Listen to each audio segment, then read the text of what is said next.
Look at the flight tracking screens at Bandar Abbas Airport in southern Iran on February 10, 2026.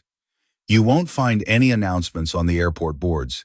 There was no media coverage, no official statement from the foreign ministry in Tehran, and absolutely no confirmation from Beijing. But right there, in the silence of the night, a heavy Chinese military cargo plane landed. What stepped off that plane is the exact reason why the Pentagon immediately ordered the repositioning of not one, but two aircraft carrier strike groups overnight. According to at least 3 independent intelligence assessments we have obtained, this was no routine arms deal. It carried senior Chinese military advisors, advanced phased array radar systems, technical manuals, and here is the bombshell core components for anti-ship ballistic missile systems specifically engineered to target American aircraft carriers. This is the culmination of secret negotiations that began 6 months ago between the Chinese defense minister and his Iranian counterpart. While the world was preoccupied with public diplomatic talks, Beijing and Tehran were quietly finalizing a deal to permanently shift the power equation in the Strait of Hormuz. Subsequent satellite imagery confirmed the appearance of new installations along Iran's southern coast, massive concrete structures that we know for certain are not for storing oil or food. The message here is crystal clear. The era in which the United States Navy could operate in these waters with absolute confidence in its invulnerability has been officially challenged. The cargo delivered on February 10th didn't just carry weapons. It carried a new military reality where Chinese sensors and Iranian geography are joining forces to shrink our margin of safety to its most dangerous level in 20 years. Focus on the anomaly that is so deep, it defies explanation in the schedules of the people holding the diplomatic fate of America. On Friday, February 7th, negotiations with Iran in Oman officially collapsed. Tehran flatly refused to discuss any restrictions on its ballistic missile stockpile. Typically, after such a failure, negotiators would fly straight back to Washington to brief the president in the Oval Office or hold an emergency meeting with the National Security Council. But folks, Steve Witkoff and Jared Kushner did not do that. Instead, on Saturday, February 8th, they flew directly from Oman to the middle of the Arabian Sea to board the USS Abraham Lincoln. The official story was that they were there to thank the troops for their service during the negotiations. But ask yourself this: why would men specialized in diplomacy and real estate deals spend hours inspecting the defensive systems of a warship, meeting with fighter pilots, and examining the combat readiness of a $13 billion aircraft carrier? The real reason, according to what we are piecing together, is far more terrifying than a friendly visit. They were there because they knew what was inside that Chinese cargo plane about to land in Bandar Abbas. They needed to hear directly from the admirals and commanders on board. Can this ship survive? They didn't go to say thank you. They went to prepare for scenarios where America's technological superiority is neutralized. Look at the connection of these timelines. Friday, the negotiations fail. Saturday, they are on a carrier evaluating defenses against a saturation strike. Sunday, Chinese state media publishes a brief notice about deepening military cooperation with Iran. And immediately after, the Pentagon did something they only do when they perceive a real-time threat shift. They ordered the USS Harry Truman to accelerate at full speed to leave the Mediterranean and head toward the Lincoln. We are witnessing a shift from diplomacy to combat preparation in real time, because the people standing on the deck of the Lincoln that day realized our margin of safety no longer exists as we once believed. Focus on the weapon that has forced our entire naval doctrine to be rewritten in a state of panic: the DF-21D missile. China calls it the carrier killer, and the reason it carries that terrifying name isn't just because of its explosive power, but because of its incredibly sophisticated terminal guidance system. For years, military planners in Washington comforted themselves by believing that even if Iran tried to copy this technology through missile lines like the Khalij Fars or Hormuz II, they still lacked a brain smart enough to hit a moving target at sea from hundreds of miles away. But folks, the cargo delivered on February 10th has officially filled that lethal gap. Here is how the Hormuz equation has been permanently altered. A standard ballistic missile entering the atmosphere follows a fixed trajectory, making it a relatively predictable target for our Aegis defense systems. But the DF-21D is different. It uses China's satellite network to track the actual position of the carrier from space, then continuously adjusts its trajectory while plunging at hypersonic speeds. China didn't just send missile components, they are providing an entire targeting ecosystem. The new radar stations built along the Iranian coast that we see in satellite imagery are not civilian radars. They are direct links to Beijing's positioning algorithms. Look at the shift in the margin of safety. Typically, the USS Abraham Lincoln would operate about 150 to 200 miles from the Iranian coast. That is a carefully calculated distance, close enough for fighter jets to launch strikes, but far enough to be outside the range of most coastal cruise missiles. However, with help from China's satellite network and long-range radar, the effective range of Iranian missiles has now been extended to 250 miles. That means the Lincoln is now sitting squarely in the crosshairs before it even has a chance to leave port or Allied safe waters. This combination creates an operational challenge the U.S. Navy hasn't faced since World War II. If Iran launches a volley of 20 missiles simultaneously, each capable of self-adjusting based on Chinese satellite data, our defense systems will face a brutal probability problem. Just one small error, a millisecond delay in signal processing, and America's $13 billion symbol of power could become a blazing hunk of scrap metal in the middle of the sea. This is exactly why Witkoff and Kushner had to inspect the electronic warfare systems on the Lincoln. They needed to know if we could sever the communication link between Iranian missiles and Chinese satellites. But the answer, based on the deployment of the USS Harry Truman, seems to be that we don't want to bet the lives of thousands of sailors on an unproven hypothesis.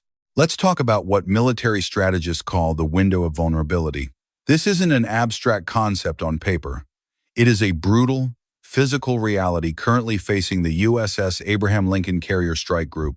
As of today, the Lincoln has been operating continuously at sea for over 90 days.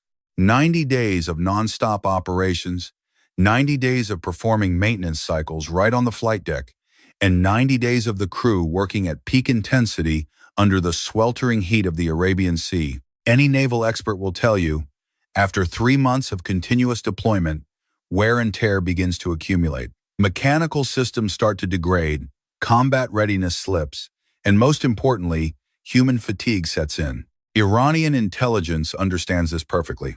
They aren't just counting missiles.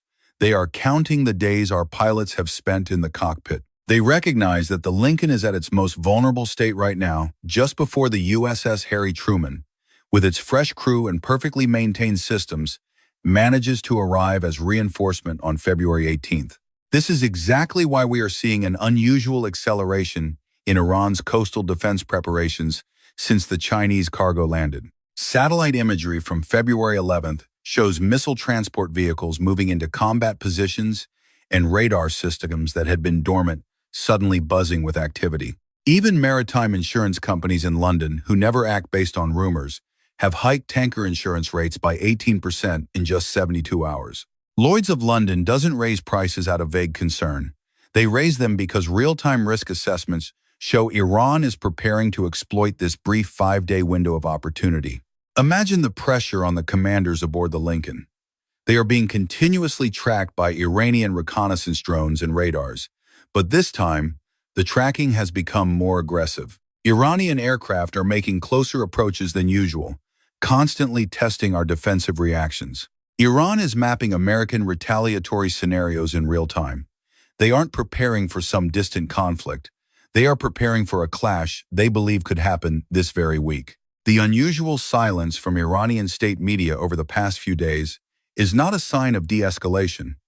In the world of the Revolutionary Guard, silence is often the prelude to a carefully planned operation aimed at striking a critical blow to the symbol of American power while it sits at the weakest point of its 90-day cycle. Look at this geopolitical chessboard and understand that China is playing a completely different game than anything we saw during the Cold War. This is not a direct confrontation between two superpowers at sea. Beijing does not need to bring its entire South Sea fleet to the Strait of Hormuz to challenge the United States Navy. Instead, they are executing a strategy analysts call asymmetric warfare through proxy. The events of February 10th weren't just about delivering a few crates of missiles. It was about handing over a complete military operating system. China is acting as the architect behind Iran's defense capabilities. They build the bases, install the phased array radar networks, and most importantly, integrate these systems into their Beidou satellite network. Why is this so ruthlessly brilliant? Because it allows China to inflict maximum damage on American power without having to fire a single bullet from a Chinese flagship. Beijing has calculated that if Iran uses Chinese technology to damage or sink an American carrier, Washington will fall into a strategic trap. We would be forced to retaliate against Iran, dragging us deeper into a regional war costing trillions more. Meanwhile, China maintains plausible deniability. They can tell the world, we only supplied defensive systems.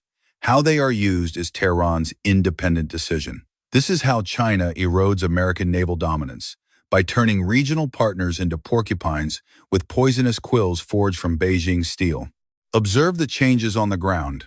In January 2026 alone, at least 7 new missile bases have sprouted along the Iranian coast. These bases were not designed by amateur Iranian engineers. They bear the hallmarks of Chinese military professionalism, featuring reinforced concrete structures capable of withstanding long-range airstrikes. China provides the tools, and Iran takes the risks, but the ultimate price is paid by American taxpayers and military families. Beijing is betting that they can exhaust Washington's resources and will in the Middle East, thereby creating a power vacuum in the Pacific that they can easily fill. This is not an arms deal. It is a long-term war plan aimed at toppling America's superpower status without facing the risk of direct nuclear confrontation. Don't listen to what the politicians say. Look at where the money is fleeing. While the Pentagon is still using terms like force repositioning to soothe the public, the global financial markets have already started signaling a red alert.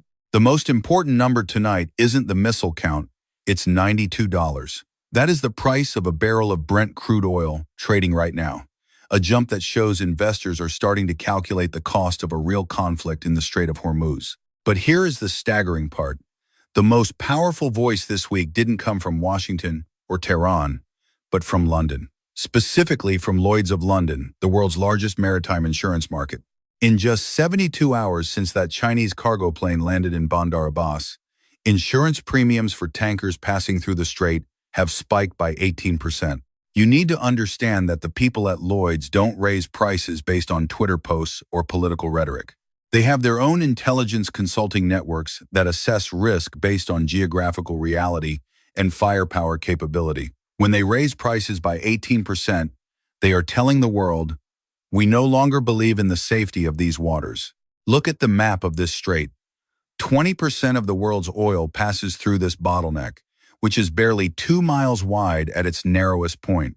If a conflict breaks out, or worse, if an American carrier is damaged, that flow will freeze instantly, not because the strait is physically blocked by wreckage, but because no shipping company dares to move without insurance. When insurance retreats, the global economy suffers cardiac arrest. This is the economic weapon China has handed to Iran. By upgrading Tehran's targeting technology, they have created massive leverage. They don't need to sink our entire fleet. They only need to make protecting the oil flow too expensive and risky for the West. Oil at $92 is just the beginning. If the Lincoln's window of vulnerability is exploited, that figure will quickly hit $130, triggering a global inflationary wave that no central bank can control.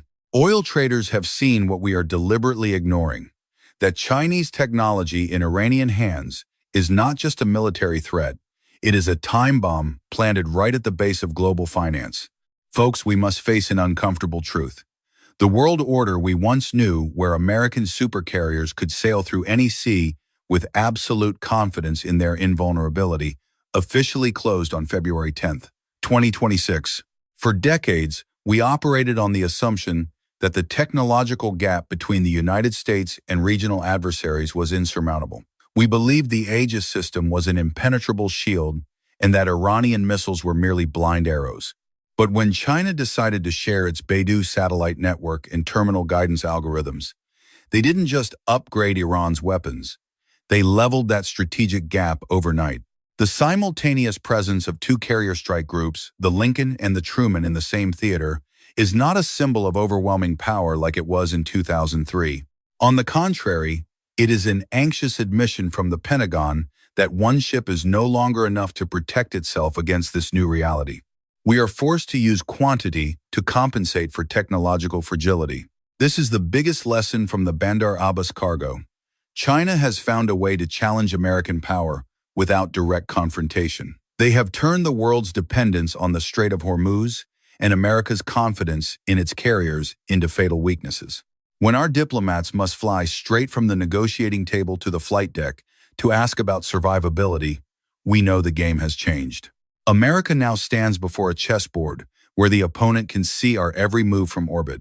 The era of unilateral dominance has ended, replaced by a dangerous new equilibrium where the cost of a single small mistake on radar could collapse the entire global economy. We cannot continue to operate by the old rules when the figures on Lloyd's insurance premiums and Brent crude prices are screaming a different truth.